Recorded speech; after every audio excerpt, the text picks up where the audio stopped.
Mansour Maliki has called Sheikh Uthman ibn Farooq a pathological liar, and after examining some of Sheikh Uthman's claims, I don't think that's an exaggeration. Mansour is one of several Muslims who've been exposing Sheikh Uthman for lying about Islam in order to appease his American audience and for being friendly towards non-Muslims.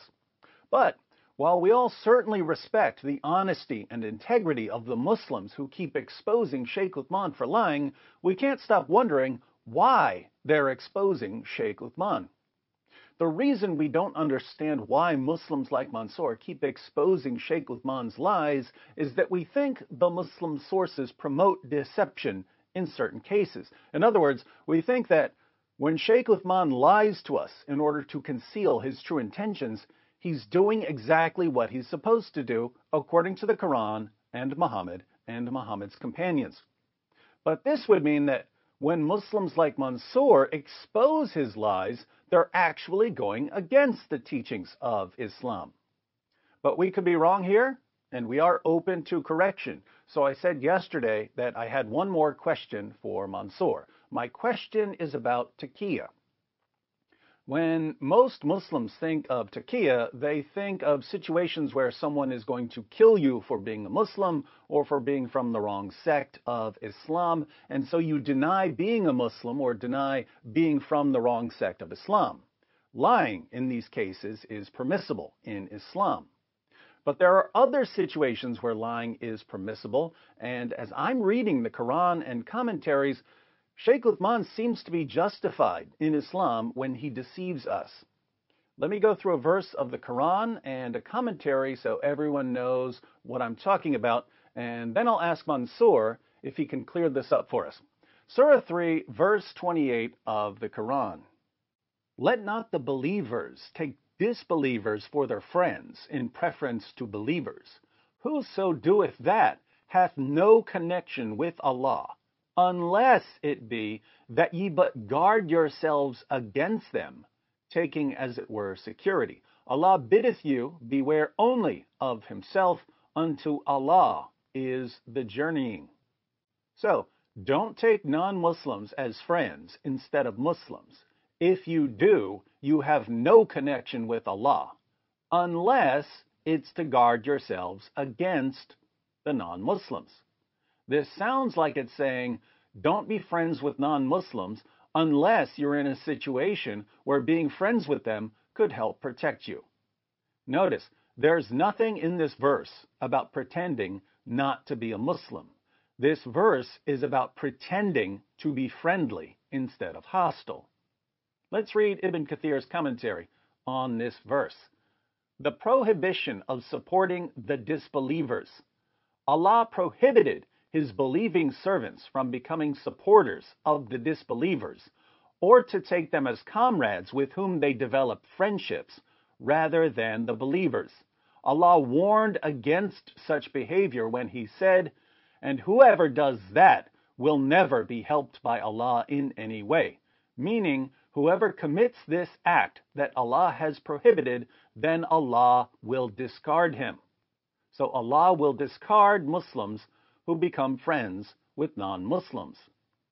Similarly, Allah said, O you who believe, take not my enemies and your enemies as friends, showing affection towards them, until, and whosoever of you does that, then indeed he has gone astray from the straight path. Surah 60, verse 1. Allah said, O you who believe, take not for friends disbelievers instead of believers. Do you wish to offer Allah a manifest proof against yourselves? Surah 4, verse 144. And, O you who believe, take not the Jews and the Christians as friends, they are but friends of each other. And whoever befriends them, then surely he is one of them. Surah 5, verse 51. Allah said, after mentioning the fact that the faithful believers gave their support to the faithful believers among the Muhajirin, Ansar, and Bedouins, and those who disbelieve are allies of one another, and if you do not behave the same, there will be fitna and oppression on the earth, and a great mischief and corruption. Surah 8, verse 73. So, don't be friends with non-Muslims. But there's an exception. Allah said next, unless you indeed fear a danger from them, meaning except those believers who, in some areas or times, fear for their safety from the disbelievers. In this case, such believers are allowed to show friendship to the disbelievers outwardly, but never inwardly. For instance, Al-Bukhari recorded that Abu ad-Darda said, we smile in the face of some people, although our hearts curse them. Al-Bukhari said that Al-Hasan said, the TAQIYA, i.e. TAQIYA, is allowed until the day of resurrection. So, let's think about the situation Sheikh Uthman is in, giving dawah in California.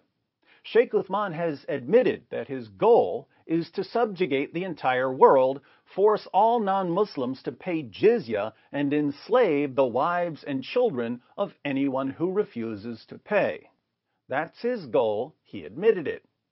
But is it a good idea for him to announce his plans to non-Muslims? Of course not. He would end up on multiple watch lists. His listeners would be more hostile towards him if they knew he was plotting to enslave their wives and children. Telling the truth would mess up his dawah. So, even though he's hostile towards non-Muslims, and you can see this when he interacts with non-Muslims, he loves to call them names and insult and degrade them, even though he wants to subjugate and enslave non-Muslims, he could fear for his safety from the disbelievers because he's living in a non-Muslim country and is massively outnumbered by non-Muslims. What's he supposed to do then? Well, he's allowed to show friendship outwardly, but never inwardly. He's allowed to smile in our faces while cursing us in his heart. He's allowed to pretend to be friendly. He's allowed to pretend to be peaceful. He's allowed to deceive us. So, what should he do when people start circulating a tweet where he admits that he wants to subjugate and enslave us? Well, he could claim that his words were taken out of context, as he did when he was originally asked about his tweet during a live stream. So what happened is some dude on Twitter, some troll, I don't know who he is, but made a bunch of comments saying that I don't believe in jihad talab, and I've denied that there is jihad talab and this kind of things. And what I said is that I have clarified these views, and what I said, people have misconstrued that by cutting off the top part of the commentary. We have durus, and we're going to have imdad al-mustaqni', and which is what I said in those in the part of the comments that people cut off as well, and which is what I said, and which is what I said, and which is what I said, and which is what I said. If the context defense doesn't work, he can just say that someone else posted it. So that tweet was not from me personally. It was from my Twitter account, right? Somebody who volunteered to take care of the Twitter account made that post, and as I disapproved of it, he deleted it.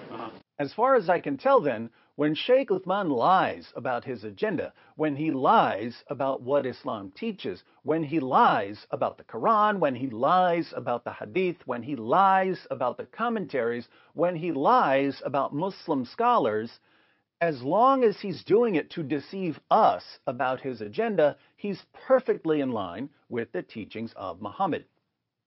That's how things seem to me. So I don't find it at all surprising when Sheikh Uthman lies to my face and when his followers cheer him on for it.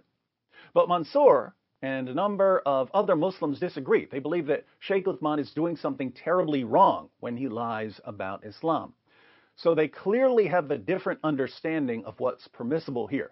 They're clearly interpreting the Quran and commentaries differently from the way I interpret them and from the way Sheikh Uthman interprets them. So, my question to Mansour is, why is it wrong, according to Islam, for Sheikh Uthman to deceive his listeners and keep them completely clueless about his true intentions in order to protect himself and his community? What is he doing wrong here? Why should he be honest when being honest would ruin his dawah and get him into trouble with the authorities? I look forward to reading your response, Mansoor, and thank you again for responding. I know that answering my questions gets you into trouble with Sheikh Uthman's fans. I'm glad you don't seem to care when they harass you.